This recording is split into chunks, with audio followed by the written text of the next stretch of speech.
And welcome back to Take Action News with David Shuster. This is executive producer Daniel Marins once again in the guest host chair this Saturday, June 22nd, 2013.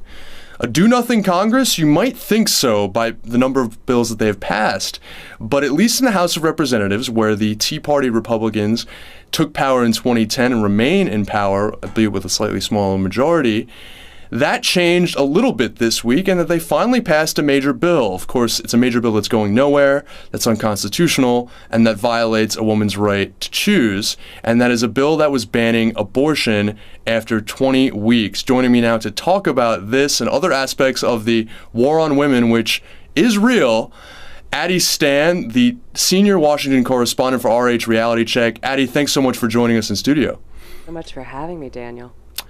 Addie, I've been following your stuff for a long time at Alternet and elsewhere, and so it's really great to have you here.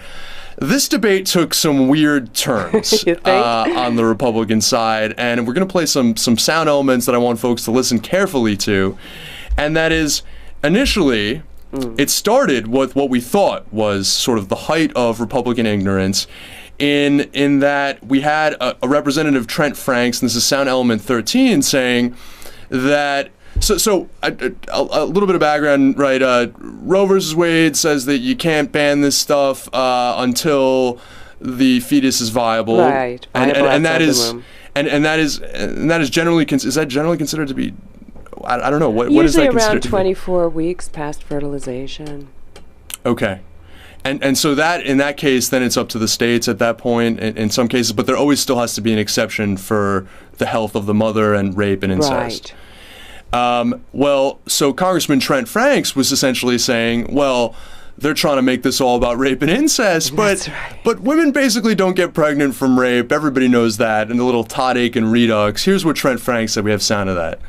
Incidents of rape and resulting in pregnancy are very low. That's not true, is it? Well, no. I mean, there were an estimated 31,000 pregnancies as the result of rape last year, I believe it was, or maybe it was the year before, the latest stats that we have. So, you know, it depends on what your idea of low is, I suppose. Yeah.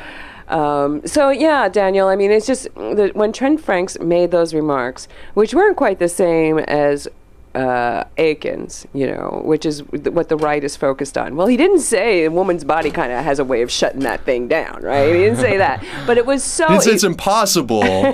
He just said it's really rare. He said it's really rare, and basically I don't care if you do. I mean, that's basically what he's saying. Well, it's so low that for those who are stuck in that unfortunate situation, too freaking bad. I mean, that's basically what he said. And it was so evocative of the comments of Aiken, and so evocative of the comments of Richard Murdoch, who ran for Senate in Indiana, who said, you know, it was part of God's plan if a woman is impregnated through rape, that, you know, they had to scramble to kind of try to fix that.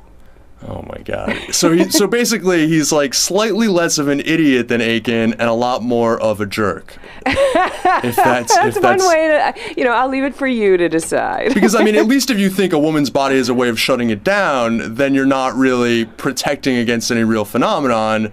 If you admit it exists, but it's 31,000 people, throw them under the bus. Whatever. Exactly. Right.